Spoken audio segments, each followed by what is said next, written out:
President, I'd like to thank you and the officers of the Durham Union Society for asking me to speak. I'd like to begin by clarifying the ways in which I do not regret Brexit.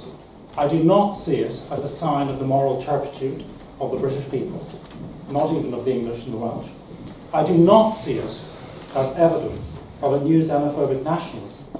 It's worth remembering that almost uniquely in Europe, the United Kingdom is a union of nations, a supranational union.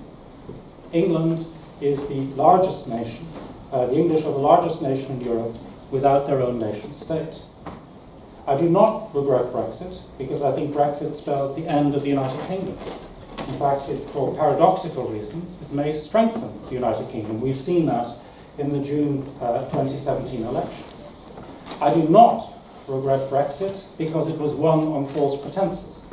Untruths were told on both sides. I happen to believe that the greater untruths were told on the Leave side. But I'm a historian, and I've studied past British debates on Europe. And I can assure you, if you look at the 18th century debates on the Whigs and the Tories, how they tore strips off each other, what happened in 2016 was pretty tame. I do not regret Brexit because I believe the United Kingdom will be adrift and irrelevant after Brexit, as some were told. Quite the opposite. The United Kingdom has been an ordering power in Europe for hundreds of years. It will remain an immensely important actor on the continent, even outside the European Union. And that is my concern, ladies and gentlemen, as a citizen of the Irish Republic, and only of the Irish Republic. I fear what will happen between the European Union and the United Kingdom through an unregulated Brexit. If you doubt the importance of the UK, consider this. If it were another country that were leaving the European Union, say like Portugal or Greece, who would be interested in what they thought on any major matter of European concern? Whereas everybody will be interested in what London thinks, even after the UK has left the European Union. Nor do I believe that Brexit should be reversed. Of course the British people have the right to change their minds, and Parliament has every right to give them the opportunity to do so. But we can't turn the clock back to 2016. It would result in the European Union, I think, ignoring the UK. It would have walked back, chastened through the door, after being shown the torture implements. Worse still, reversing Brexit would allow the European Union to stay stuck in its ways, to remain an increasingly ineffective confederation of nation states. And I'll come back to that in a minute. Now at this point, you may well ask, why do I regret Brexit at all? Whose side am I actually on? And the answer is very simple, it's very small, but very important. It is timing. The distinguished other speakers, most of whom are politicians, will know this much better than me. Timing is the key in politics, in statecraft, and in history. As Talleyrand once said, treason is a matter of dates.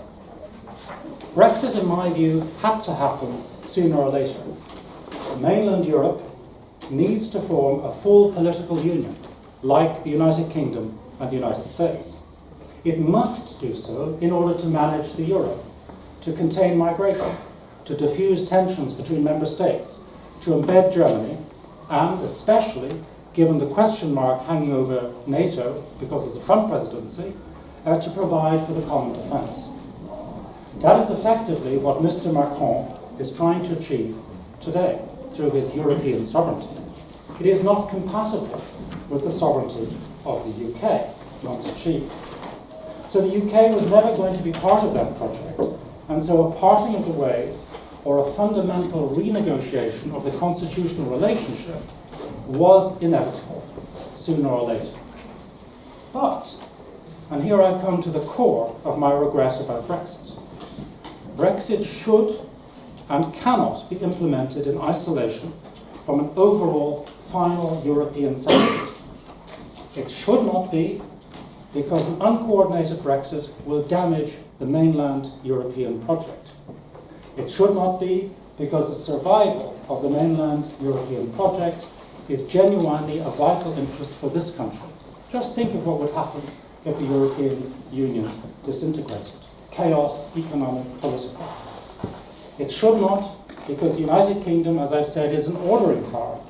and without a consensual new order, it will have to fight for a role. And believe me, you will find a role if it is not given to you. You will claim it. And that is what I fear if there is not a consensual parting of the ways. Much better it should be agreed. And Brexit cannot be effected, I would argue, without a final European settlement either. How do you work out a stable relationship with an entity, the European Union, which is constantly evolving and may, under Macron, be on the verge of a major consolidation process? How would you achieve a relationship with the Irish Republic if you don't know whether the Irish Republic is going to be part of this European core or not? It will affect the final Brexit settlement. You cannot have a settlement without knowing that. In immigration, it makes the world of difference. Whether France is part of a core, which, let us say, guards its borders at the Alps, like in the old days, or remains part of the Schengen system and has an external Schengen border, which of course is no border at all. Again, you cannot negotiate Brexit without knowing that. And the same will be true of Scotland. How can Scotland decide whether it wishes to remain part of the European Union or to rejoin it as a so-called independent state, which it will never be, unless it knows what kind of Europe it is actually joining? In other words, moving from one supranational union to another. So the result, and I'm coming to a close, has been all too predictable. A tone of recrimination between the United Kingdom and the European Union. Two partners who, together with the United States, should be co-managing the European order. In particular, of course, the tension over the Irish border, leading to the scenes of political chaos we witnessed last December in Her Majesty's government. We see a potential threat to European security. I think it's unrealistic to expect Britons to stand together with threatened Eastern European states against Russia if these states were leagued with Brussels for the economic destruction, or at least the economic punishment, of the United Kingdom. There would be a real danger of Trumpism in this country. People would say, why should we defend Eastern Europeans if the bloc is leagued against us economically? So again, Brexit makes no sense unless we work out a system on that. And you can't do that unless you know what the end state of the European Union is. Above all, an uncoordinated and acrimonious Brexit now threatens to suck capacity out of the European Union at a time when it desperately needs to concentrate on its own reform. And this is the reproach I make to the Brexiteers. It is that they thought only of how to leave the European Union, and not how the continent was to be ordered after their departure, something about which their ancestors have thought a great deal. I fear Brexit now, not because I fear for Britain.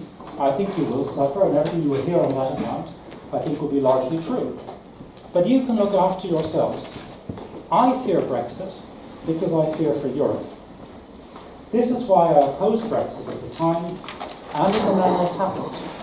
And this is why I ask you whether or not you think that separation is ultimately inevitable. I ask you to join with me in regretting Brexit now. Thank you.